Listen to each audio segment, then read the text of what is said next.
fusilado, 2 quemados y apaleados. Uno de ellos escapó. Es curioso porque un periodista posteriormente lo busca en la sierra, creo que estaba en Junín, y lo entrevista, ¿no? Ya habían pasado muchos años. Es triste porque los hermanos Gutiérrez se rebelan contra José Balta. A él solo le faltaba un mes para acabar su gobierno. Estamos en 1872.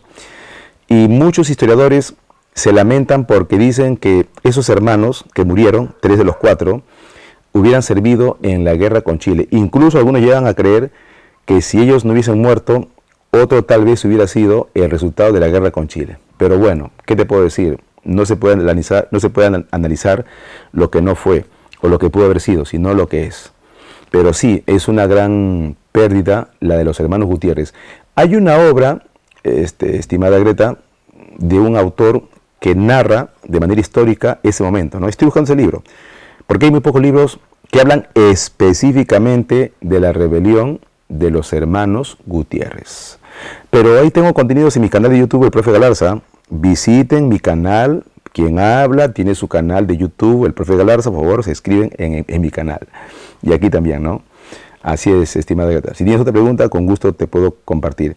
Quien fue testigo de este hecho fúnebre fue González Prada, y en su libro Figuras y Figurones, González Prada es bastante duro, no con los hermanos Gutiérrez, sino con la población que acabó así con los hermanos Gutiérrez, ¿no? Incluso González Prada, en su libro ya mencionado, Figuras y Figurones, echa la culpa a un personaje, que bueno, por motivos de discreción no voy a decir quién es, ¿no? Pero te recomiendo la lectura, Figuras y Figurones. Algo así querían hacer con Merino, ¿no? Algo así querían hacer a Merino. Bueno, pero ¿por qué Argentina no se unió a Perú y Bolivia en la Guerra del Pacífico? Hay muchas versiones. Estimado George Shelley, caramba, ese apellido me gusta, ¿no? De Percy Shelley, el poeta. Argentina no se unió por una razón poderosa. Cuando Argentina se animaba a firmar con Perú y Bolivia en la época de Manuel Pardo, Chile reaccionó, porque todo esto era, entre comillas, en secreto, pero los espías pues están a la orden del día. Entonces, como Chile se enteró, y Chile sabía que Argentina estaba molesto porque reclamaba Patagonia, una enorme extensión que Argentina reclamaba. Entonces Chile le dijo a Argentina, te doy Patagonia, pero tú no te involucras con Perú y Bolivia. Entonces Argentina, al ver la promesa, dijo, bueno, Perú, gracias, no me voy a unir a ti.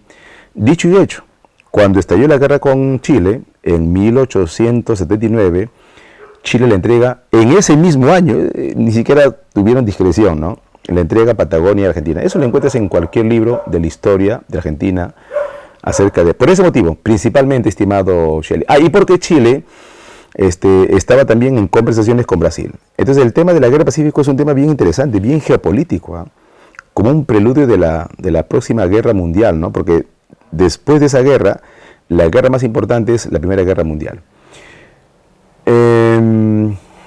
Profe, ¿Castilla benefició a los esclavos pro Castillas? Joelín, yo te aconsejo que cuando analices al gobierno de Ramón Castilla, no analicen tanto si se benefició tal o cual. Yo te aconsejo que salgas del árbol llamado Historia del Perú y contemple el bosque. Ramón Castilla liberó a los esclavos porque era, vamos a llamar, la oleada del momento. Tú revisas los libros de H.U. de Historia Universal, en 1860, en ese mismo año que Ramón Castilla liberó al esclavo, lo hacía Abraham Lincoln. Entonces, la liberación del esclavo, la abolición, era una tendencia como hoy el movimiento femenino. Y tú no puedes ir en contra de la corriente. Que se beneficiaron unos y otros. A ver, vamos a decir que el error de Castilla es el siguiente, ¿ya? Porque yo he analizado ese tema. Cuando Abraham Lincoln libera al esclavo, el gobierno no le pagó a los que compraban esclavos. O sea, el que liberó al esclavo, es decir, el dueño de esclavos se perjudicó porque el Estado no indemnizó. Por eso hay casos que los mismos esclavos liberados reunían dinero y le pagaban a su dueño por haberles entregado la libertad. Increíble. En cambio, Perú, como tenía dinero por el guano, sí le pagó a los esclavos que habían liberado, a los dueños a los patrones que habían liberado a los esclavos. Vamos a decir que ese fue su error. Pero que benefició económicamente, yo sí no estoy de acuerdo con eso. Interesante pregunta. Pero es verdad que Velasco falló al darle tierras. Sí, y bueno, ya hemos dicho, ¿no? Y no asesoría técnica. Anicama, el cáncer, me pregunta sobre la Biblioteca de Alejandría y si de repente habían algunos libros sobre el tema del cáncer. El cáncer es una enfermedad antiquísima. El cáncer, tengo entendido, el nombre lo inventan los griegos. Cáncer porque el paciente cuando está en estado de metástasis, el cuerpo se deforma, ¿no? Por los tumores que aparecen en todo el cuerpo. Y el cuerpo como que adquiere y se deforma como la de un cangrejo, cáncer. En la obra de Pseudo Calístenes, que por ahí lo tengo, se llama Vida y hazaña de Alejandro Magno, cuentan que uno de los sabios que Alejandro Magno encontró a la India y lo tomó como su asesor, a medida que Alejandro Magno dejó la India y este sabio hindú lo acompañó hacia Babilonia, en el camino, que duraron años de retorno, este sabio hindú, este brahman, empezó a deformarse. Así lo dice literalmente Pseudo Calístenes, testigo de todo esto. Y al final este sabio muere con el cuerpo deformado. Me parece que ese es un caso de cáncer, ¿no? De cáncer. Claro que antes que el cáncer lo mate a este sabio, él se preparó su pira y quemó su cuerpo, ¿no? Porque esa es la costumbre de los hindúes, ¿no? Quemar su cuerpo. Interesante. Entonces, quién sabe, habrá algún libro sobre ese tema. Todo es posible. ¿Qué libro habla Aldair? Pseudo Calístenes, Vida de Alejandro Magno. Es un libro raro, es un libro clásico. Profe, de los libros quemados, Chile se quedó con varios libros de nuestra biblioteca. A ver, estimado Cristian. Yo recuerdo haber visitado, antes de la pandemia, la casa de Ricardo Palma, ¿no? Que es un museo, está en Miraflores. Él tenía dos propiedades. Bueno, se merecía, ¿no? Era Ricardo Palma. La de Miraflores y la de Centro de Lima. En Miraflores, una de sus casas, que es un museo, estaba su biblioteca principal. Y cuando investigué y le pregunté a sus descendientes, me dijeron que Chile había quemado su biblioteca. No solo robado, quemado. La biblioteca de Ricardo Palma, que en esa época, 1880, consistía en 3.000 libros. 3.000 libros. Pero la Biblioteca Nacional, que tenía mucho más de 100.000, no, más que quemados, fueron saqueados. Por ahí lanzados por la ventana, saqueados. Lo que no tocaron fueron los libros de teología.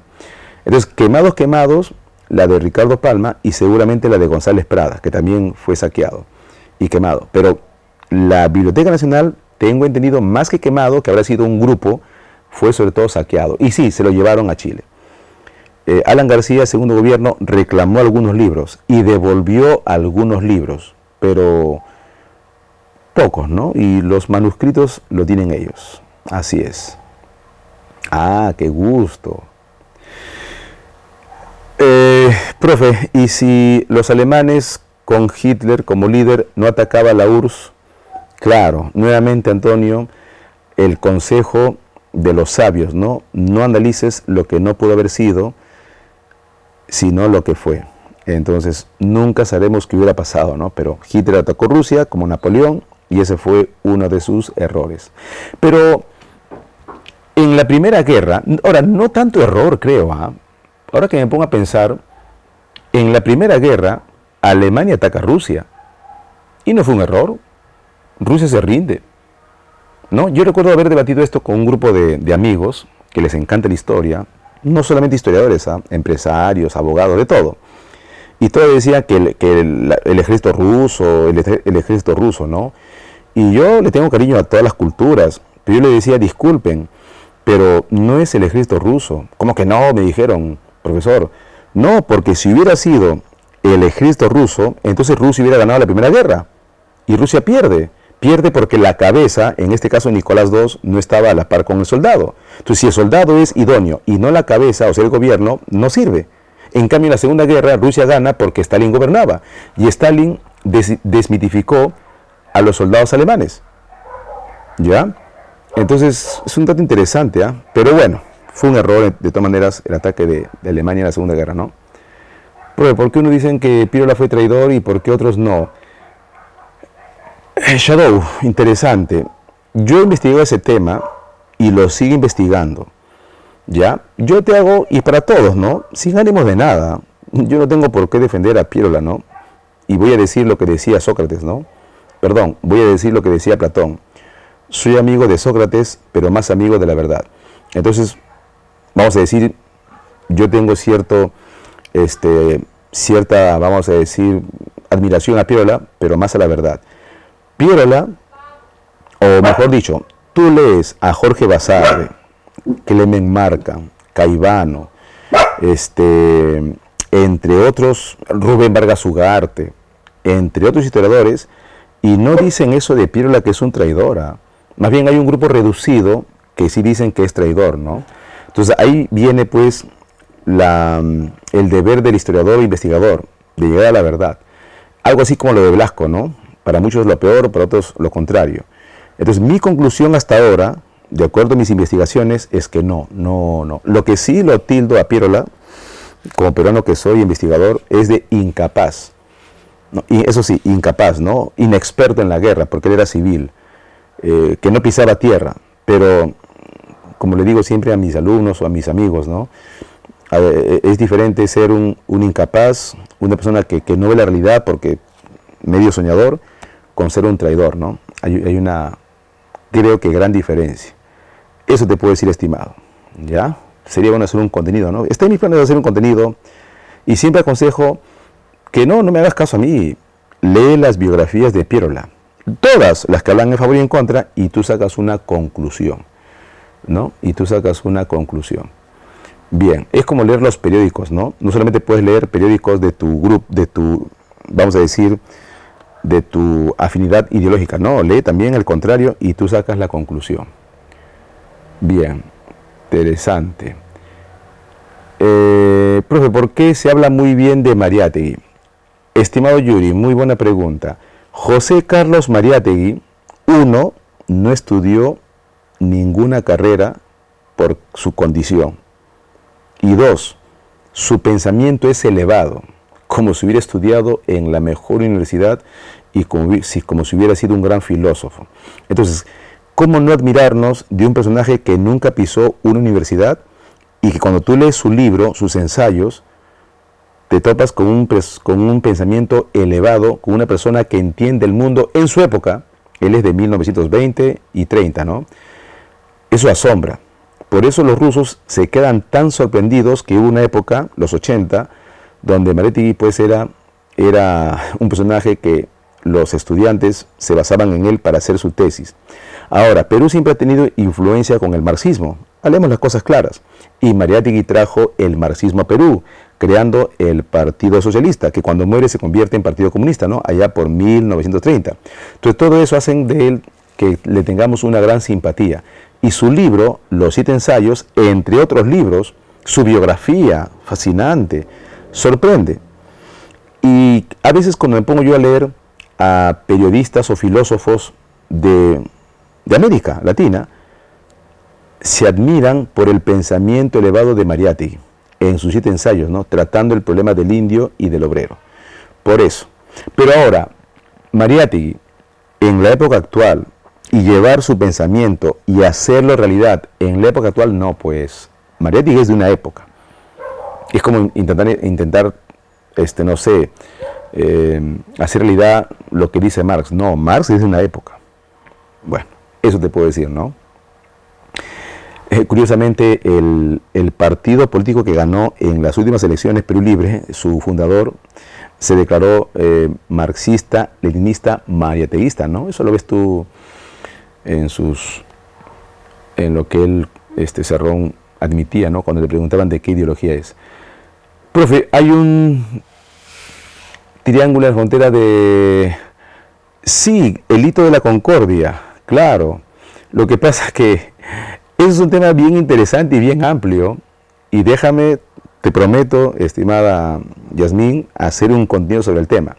Pero sí, es el hito de la Concordia entre Perú y Chile. Porque quedaron algunas sutilezas acerca de la división. Recuerda que Perú no limitaba con Chile, sino con Bolivia. Y por eso Bolivia reclamó en La Haya que esa parte podría ser una puerta para que ellos tengan acceso al mar. Miren, la guerra del Pacífico todavía no ha sido, es mi opinión, completamente cicatrizado. Me imagino que aquí en el futuro, 50 años, 80, 100, Bolivia tendrá que, no sé, reclamar porque le quitaron una gran extensión de mar. Y yo creo que fue injusto, ¿no? Más allá si somos o no somos bolivianos. Yo creo que eso tiene que resolverse, no ahora, ahora estamos en otro contexto. Pero es un tema bien interesante y bien amplio, interesante. Ahora, claro, PS en Bolivia, el que nos abandonó en la guerra con Chile, ¿no? Porque recuerde que la guerra empezó no con Perú y con Chile, sino con Perú y Bolivia. Interesante, interesante. Profe, sobre la historia de la filosofía en México, wow, eso sí es bien inédito, ¿ah? Vasconcelos, estimado Isa, te prometo, porque está en mis planes hacer una historia de México, ¿no? Claro, quiero hacer contenidos de toda la historia que sea necesario y está, por supuesto, la historia de México. México, pues, a ver, ¿qué hay que saber de México?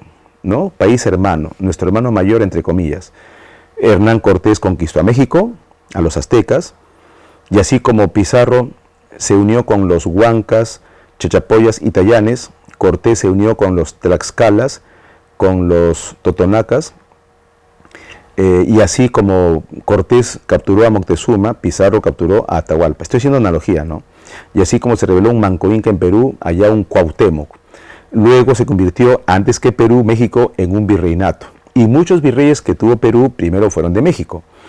Luego, el Grito de Dolores, de 1811, del cura Hidalgo, lo que en Perú sería el Grito de la Libertad de Francisco de Sela. Y se independizó México el mismo año que Perú, 1821, ¿no? Y México empezó siendo un imperio. El resto es historia. Y sobre filosofía, el filósofo más conocido sea Vasconcelos.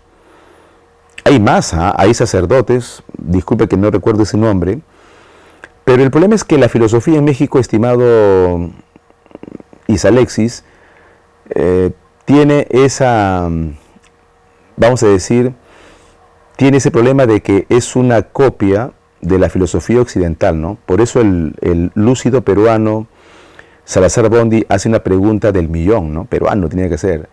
¿Hay filosofía original en América Latina? Y eso generó un debate.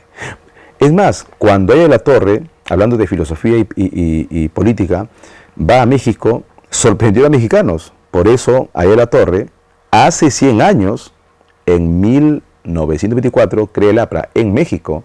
Interesante, hay que hablar de esos temas y vamos a hablarlo. Profe, ¿qué libro recomienda para estudiar a fondo las guerras del Pacífico? Clement Markham, estimado George. Clement Markham, qué pena que no tengo a la mano. La guerra del Pacífico. Lo puedes conseguir. Tomás Caivano, La guerra del Pacífico. Son libros fácilmente lo puedes conseguir, ¿no? Un poquito caro de repente, pero lo puedes conseguir. Clement Markham, él fue testigo e hizo el libro porque el gobierno inglés se lo pidió. Girón, me pregunta, profe, ¿qué tal la película de Oppenheimer? No, casi 4 horas, un peliculón, ¿no? Superior al de Napoleón. Muy buena película. Pero me quedo con el libro. El libro por ahí lo tengo, lo estoy acabando de leer. Extraordinaria película, ¿no? Estoy investigando qué hay de cierto de que Oppenheimer y Einstein tenían esa amistad, ¿no? Parece que no es tan cierto. Al final, algunas cosas de la película no fueron como es. Pero no, recomendable. ¿No lo has visto, Girón? Tendrías que haberlo visto, ¿ah? Porque con y un genio, Oppenheimer, pues un genio, ¿no? Este tipo se leyó en 3 días El Capital de Marx. Era un tipo que pudo haberse dedicado a lo que sea, ¿no? Genio, pues. Pero le llamó la física, ¿no? Profe, ¿con qué nombre se queda Caral? Pero Miguel, a ver, ¿con qué nombre se queda con la cultura Caral? ¿Civilización de los Andes o del Perú? Es que Perú es de los Andes. Si tú dices civilización andina, estás hablando que es civilización de Perú. Entonces, cualquiera de dos, no cambia. Claro, pero más que cultura, civilización. Porque Caral, que es cultura, pero la palabra precisa es civilización porque su antigüedad es 3000 antes de Cristo. Chavín es 1100, 1200. Y porque, vamos a decir que cuando tú hablas de cultura, ya hablas de altas culturas. Y las altas culturas tienen cerámica y tienen metalurgia y tienen estado. Caral no tenía cerámica, no tenía metalurgia y su estado era muy débil, muy pristino. Tú dirás, profe, pero en todo caso, si no tiene cerámica ni metalurgia, ¿por qué es cultura? ¿O por qué es civilización? Porque ya tenía templos, agricultura, sedentarismo, astronomía, y eso es suficiente. Basta que sigan expertos construyendo templos y todo lo que he mencionado para que la palabra precisa sea civilización. Interesante, Miguel. Profe, ¿cuál fue su método de estudio cuando estaba en la academia? Gracias, Anthony. Gracias. Lo comparto. Pero ahora de mi curso de historia, incluso de otros cursos, ¿no? De un tema, trataba de buscar toda la fuente, toda la información de un tema. Entonces, si era el tema literatura, la Ilíada, trataba de buscar toda la información respecto a la Ilíada, ¿no? Hoy, por ejemplo, cuando me dedico a estudiar un tema, llámese Napoleón, busco toda la fuente sobre Napoleón y hacer un resumen, una síntesis con su línea del tiempo, estimado Anthony. Eso sería el consejo así en resumen. Eso sería el consejo en resumen. Profe, ¿se benefició la iglesia que tenía muchos esclavos? La iglesia no tenía tantos esclavos, no se benefició mucho, más bien se perjudicó, porque la iglesia no se recibió tanto dinero. Es cierto que la iglesia católica en el Perú, incluso en el mundo, no estaba tan a favor de la esclavitud, eso es cierto, perdón, no estaba a favor de la liberación del esclavo, eso es cierto, las cosas claras. ¿No? La iglesia no estaba a favor de la liberación del esclavo, por un motivo que ya se dirá en otro contenido, pero no se benefició económicamente mucho la iglesia, por si acaso. Pero entonces los incas tuvieron cabello largo. Los incas tenían cabello largo, por supuesto. Por supuesto. No, pues los cronistas cuentan que el cuerpo de las momias incas y de las momias incas, los españoles, tipo procesión, lo llevaron en un lugar X y lo enterraron. No creo que lo enterraron, lo quemaron para que no sean vistos como seres sagrados, ¿no? Porque una momia, pues, inspira a la población, ¿no? Recuerden qué pasó con Tupac Amaru I. Tupac Amaru I, ¿eh? Cuando el virrey Toledo lo decapitó y colocó su cabeza en una pica, la población hacía cola y le rezaba, ¿no? Y pedía que Tupac Amaru I resucite, ¿no? El mito de Incarrí. Por eso no le convenía que las momias estén presentes. Entonces lo quemaron y habrán echado las cenizas en alguna parte de Perú. Interesante. Profe, ¿en qué se diferencia la ideología de Aya La Torre y Maráttegui? Aya La Torre se preocupaba mucho y hablaba mucho de la clase media. Aya La Torre, en síntesis, decía que si el gobierno soluciona y empodera a la clase media, entonces la clase media se